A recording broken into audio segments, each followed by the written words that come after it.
एक 55 वर्षाचा मनुष्य असतो. तो खूप दुःखी कष्टी आपल्या घरी बसलेला असतो. तो खूप गरीब असतो आणि त्याचं घर म्हणजे असं पडकं झोपडंच असते. तर तो दुःखी बसलेला असतो आणि इकडे-तिकडे बघत असतो. तर त्याचं लक्ष एका छोट्याशा, जुन्याशा पेटीवरती जाते, ज्याला आपण अटॅची म्हणतो. अशा सुटकेस नसते, तो एक छोटासा असा काहीतरी बॉक्सच असतो, ज्याला आपण पेटी म्हणू शकतो. आधीचे लोक तर त्याला पेटीच म्हणायचे. तर त्या पेटीकडे त्याचं लक्ष जाते आणि तो लगेचच त्या पेटीजवळ जातो आणि त्याला हळूच हात लावतो. त्याला असं वाटते की ही त्याची बहीण आहे. म्हणजे त्याची बहीण तर मरण पावलेली असते, पण तिची ती सुटकेस असते, तिची ती पेटी असते. तर तो अशा पद्धतीने त्या पेटीला हात लावतो की त्याला असं वाटते जणू तो त्याच्या बहिणीच्या डोक्यावरून हात फिरवतो आहे. त्याच्या डोळ्यामध्ये पाणी येते आणि तो हलकसच त्या पेटीला हात लावून उघडण्याचा प्रयत्न करतो. त्या पेटीच्या आतमध्ये ज्या काही वस्तू असतात तर तो बघतो आणि ते बघत असतानाच त्याला जवळच एक पासबुक दिसते आणि तो ती पासबुक घेतो.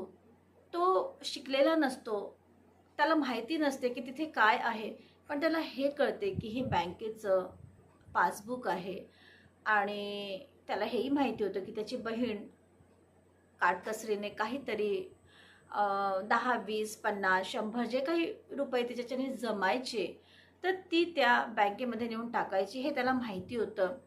तो त्या पासबुकला घेतो आणि असतो त्या अवस्थेतच तो 3 किलोमीटर लांब बँक असते त्या बँकेत जातो. तो खाली धोतर घालून असतो आणि वर तर काही घातलेलं पण त्याने नसते. बँकेत जातो आणि तिथे एका ठिकाणी तो उभा असतो. त्या बँकमध्ये काम करणारा एक मुलगा त्याच्याजवळ जातो आणि म्हणतो की तुम्हाला काही हवं आहे का? तर तो ती पासबुक दाखवतो आणि तो जेव्हा बघतो तर बऱ्याच महिन्यांपासून ती अपडेट झालेली नसते. तर त्याला असं वाटते की याला अपडेट करायचं असेल. तो ती पासबुक अपडेट करतो आणि परत त्याला देतो. तो म्हणतो की ह्याच्यामध्ये काही पैसे पण आहेत साहेब, तर ते बघा ना किती आहेत. तर तो सांगतो की हो, इथे 1300 रुपये आहेत. तर ते पैसे तो मिळवण्यासाठी खूप प्रयत्न करतो. ती पासबुक त्याच्या बहिणीची असते, नॉमिनी तिचा मुलगा असतो. तर बँकवाले म्हणतात की पैसे टाकायला कोणी पण येऊ शकते, पण पैसे काढायला तर जो व्यक्ती आहे, ज्याच्या नावाने अकाउंट आहे, तोच काढू शकतो, बाकी कोणी काढू शकत नाही. तर त्या 1300 रुपयाला काढण्यासाठी त्या माणसाला किती काही प्रयत्न करावे लागतात आणि अशी काय साक्ष तो बँक मॅनेजर जवळ आणून देतो की ते बघून सगळं भारत थक्क होऊन जाते. आणि ही गोष्ट सोशल मीडियावरती अशी काय पसरते की सगळे लोक ह्याच घटनेबद्दल बोलत असतात. नमस्कार, मी सुजाता, सोशल वर्कर सुजाता ह्या यूट्यूब चॅनलवरती तुमचं मनापासून स्वागत करते. समाजामध्ये अनेक आपराधिक घटना घडत असतात, त्यामुळे मन खूप दुःखी होते, कष्टी होते, घाबरून जाते. पण कुठल्याही गोष्टीला घाबरायचं नसते, त्याला समोर जायचं असते, त्याला फेस करायचं असते. कारण रडायचं नसते, लढायचं असते. जनजागृती हा या कार्यक्रमाचा उद्देश आहे. आजची सत्य घटना जी आहे ती ओडिसाची आहे. ओडिसामध्ये एक छोटंसं गाव असते, छोटंसं खेडं असते. काही तिथे 8-10 घरं असल्यासारखे तिथे घरं असतात, म्हणजे झोपड्याच असतात तिथे. अशा ठिकाणी जितू मुंडा हा एक 55 वर्षाचा मनुष्य असतो आणि तो खूप गरीब असतो आणि तो खूप असं घाईघाईने स्मशान घाटामध्ये जातो आणि तिथे 3 महिन्यापूर्वी त्याच्या बहिणीचं प्रेत पुरलेलं होतं. ती आजारपणामुळे मरण पावलेली असते. तिचं 56 वर्षाचं वय असते आणि ती 3 महिन्यापूर्वी म्हणजे 26 जानेवारी 2026ला ती मरण पावते आणि त्या बहिणीचं प्रेत तिथे स्मशानभूमीमध्ये असते. तर तो ते खणतो आणि ते अख्खं प्रेत बाहेर काढतो.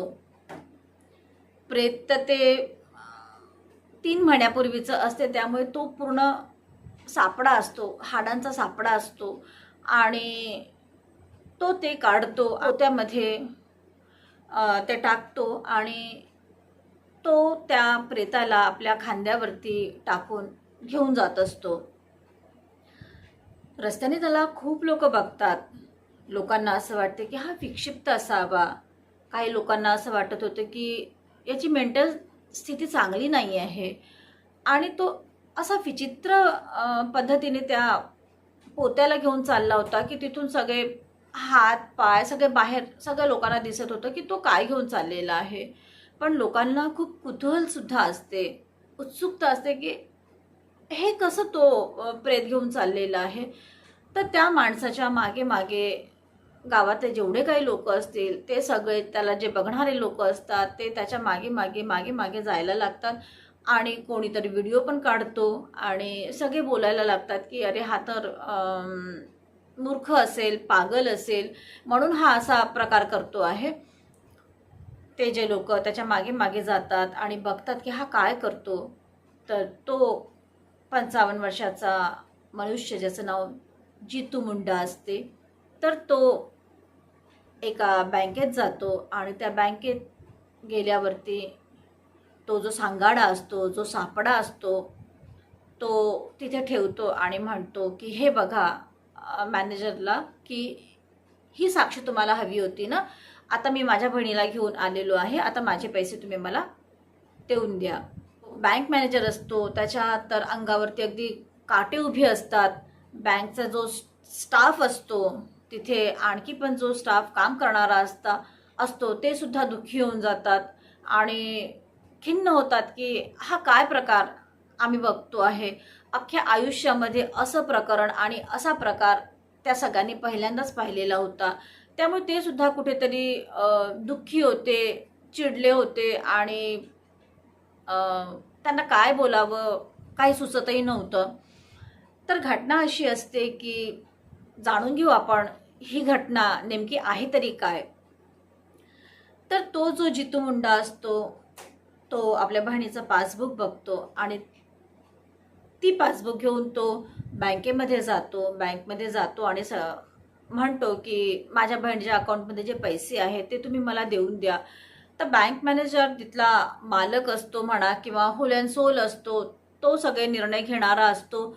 पण त्याच्याही जवळ जाऊन जेव्हा तो विचारतो की माझ्या बहिणीचे पैसे मला हवे आहेत, तेव्हा बँक मॅनेजर म्हणतात की जो पैसे तुम्ही टाकू शकता पण पैसे तुम्ही काढू शकत नाही. पैसे काढायला तर तीच व्यक्ती लागेल जिचा तो अकाउंट आहे, त्या व्यक्तीला घेऊन या किंवा नॉमिनी जो असेल त्याला घेऊन या की जो मृत्यूचं जे प्रमाणपत्र असते ते तरी घेऊन या. या 3 गोष्टी जर तुम्ही आलात तर मी हे पैसे तुम्हाला देऊ शकतो, असं बँक मॅनेजर म्हणतो. पण तो सांगतोही की साहेब नॉमिनी जो होता ज्याचं नाव तुम्ही घेताय तो मरण पावलेला आहे. माझ्या ताईचा जो नवरा आहे तो सुद्धा मरण पावलेला आहे. आता कोणीच नाही आहे. तीच माझ्या घरी येऊन राहत होती आणि म्हणूनच तिची पासबुक वगैरे माझ्याजवळ आहे आणि मी ते घेऊन आलेलो आहे, असं तो सांगतो.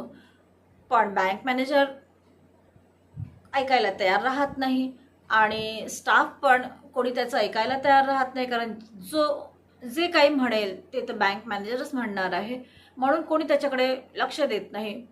तो रोज रोज बँकेत जातो, कधीतरी रडतो तो आणि म्हणतो की मला पैशांची खूप गरज आहे साहेब, माझे पैसे मला देऊन द्या.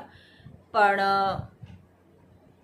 बँक मॅनेजर असतो की तो काही ऐकायलाच तयार नसतो आणि तो हेच म्हणतो की तुम्ही तुमच्या बहिणीला घेऊन या.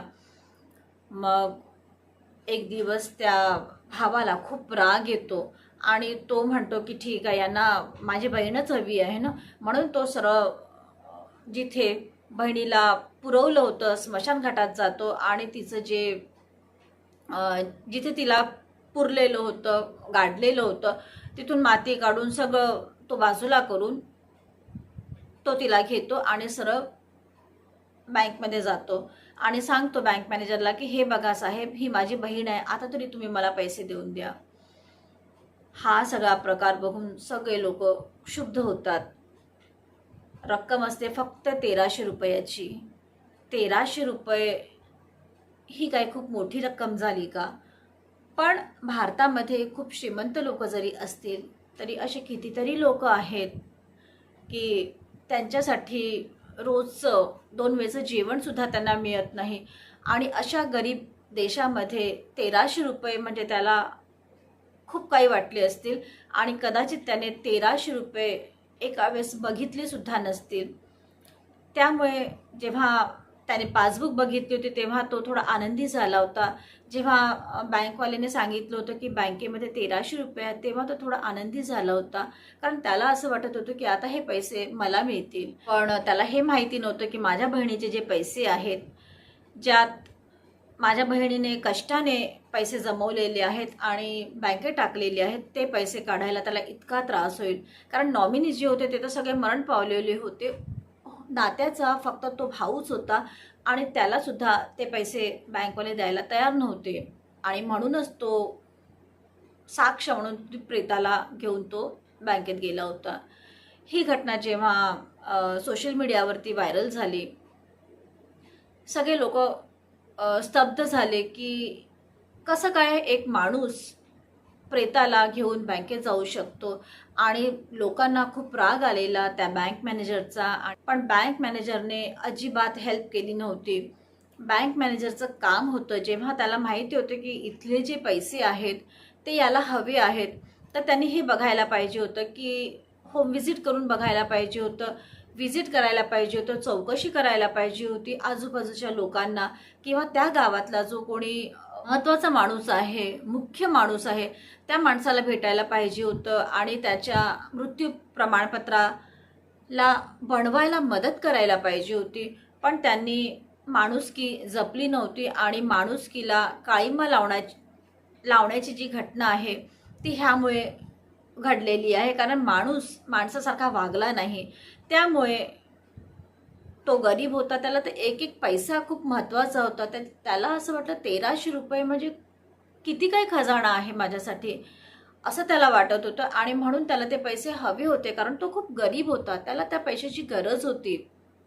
पण जेव्हा त्या बँक मॅनेजरला मीडियाकर्मींनी विचारलं की तुम्ही यांचे पैसे का दिले नाहीत, तो बँक मॅनेजर म्हणाला की हा तर रोज पिऊन यायचा, दारू पिऊन इथे येऊन बसायचा आणि दरवेळेस पैसे मागायचा. आम्ही त्याला म्हटलेलं की अरे तू मृत्यूचं प्रमाणपत्र घेऊन ये, नॉमिनी असेल त्याला घेऊन ये, पण तो ते सगळं करायला तयार नव्हता. तर आम्ही पैसे कसे देणार? आम्ही पण तर कायद्याने बांधलेलो आहेत ना. आज कुणालाही पैसे नाही देऊ शकलो असतो कारण आम्हालाही वर उत्तर द्यावं लागते. आणि म्हणून आम्ही त्याला तेच म्हटलेलं आहे की तू मृत्यूचं प्रमाणपत्र घेऊन ये, आम्ही तुला पैसे देऊन देऊ. पण त्याने ते केलं नाही आणि त्याने हा सापडा आणलेला आहे जे खूप चुकीचं आहे असं बँक मॅनेजर म्हणाले आहेत. याबद्दल तुम्हाला काय वाटते? भारतासारख्या देशामध्ये जो खूप गरीब देश आहे, ज्याला 2 वेळचं जेवणसुद्धा बरोबर मिळत नाही, त्याच्यासाठी 1300 रुपयाची रक्कम खूप मोठी होती. पण माणुसकीने जपून जर वागले असते बँकेतले लोक, तर त्याच्यावरती अशी प्रेत आणण्याची घटना त्याने केलीच नसती. ही घटना सोशल मीडियावरती खूप व्हायरल होत आहे. त्या बँक मॅनेजरचं स्टेटमेंटसुद्धा व्हायरल होत आहे आणि तो प्रेत घेऊन जाताना माणूस आहे तो सुद्धा सोशल मीडियावरती खूप व्हायरल होत आहे. ह्याबद्दल तुम्हाला काय वाटते? कमेंट्स करून नक्की कळवा. तुम्ही पाहताय social worker Sujata, real crime stories, ज्यामध्ये सत्य आहे पण त्यावरती विश्वास ठेवणं कठीण आहे. परत भेटूया पुढल्या वळणावरती. तेव्हा लाईक करा, कमेंट्स करा, शेअर करा आणि सबस्क्राईब तर कराच करा.